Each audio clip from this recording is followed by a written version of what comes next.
వైభవ్ సూర్యవంశీ 29 బంతుల్లో 97 పరుగులు కొట్టాడు.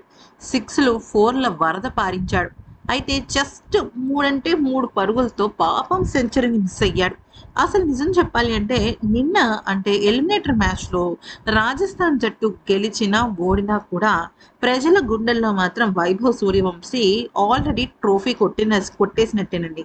ఎందుకంటే ఇంత అద్భుతంగా చిన్న పిల్లోడు అంత భయం లేకుండా ఆడుతూ ఉండటం, ఆ తర్వాత తను సెంచరీ కొట్టలేకపోయిన సందర్భంలో బాధపడటం. ఎందుకు నువ్వు అంత బాధపడ్డావంటే, నేను కాదు మైదానంలో నన్ను చూసి అందరూ కూడా చాలా హ్యాపీ ఫీల్ అయ్యారు కదా! వాళ్ళు ఎక్కడ మిస్ అవుతారో నా సెంచరీని, వాళ్ళు ఎక్కడ బాధపడతారో అని నేను ఎమోషనల్ అయ్యాను అంటూ చెప్పటం, ఇంకాస్త అందరి గుండెల్లో వైభవ్ సూర్యవంశీ ఇంకొంచెం ప్రేమనైతే తీసేసుకున్నాడు. అయితే నిన్న ఏం జరిగిందంటే ఒక సంఘటన చోటు చేసుకుంది. వైభవ్ సూర్యవంశీకి సంబంధించిన వాళ్ళ పేరెంట్స్, అలాగే రాజస్థాన్ రాయల్స్‌కి సంబంధించిన కీలకమైన వ్యక్తులు అంటే ఆ జట్టు సీఈఓ అందరూ వచ్చి వైభవ్ సూర్యవంశీ గురించి చాలా గొప్పగా మాట్లాడుతూ వచ్చారు. అయితే ఆ తర్వాత వైభవ్ సూర్యవంశీ ఆయన కాళ్ళ మీద పడి నమస్కారం చేసుకున్నాడు.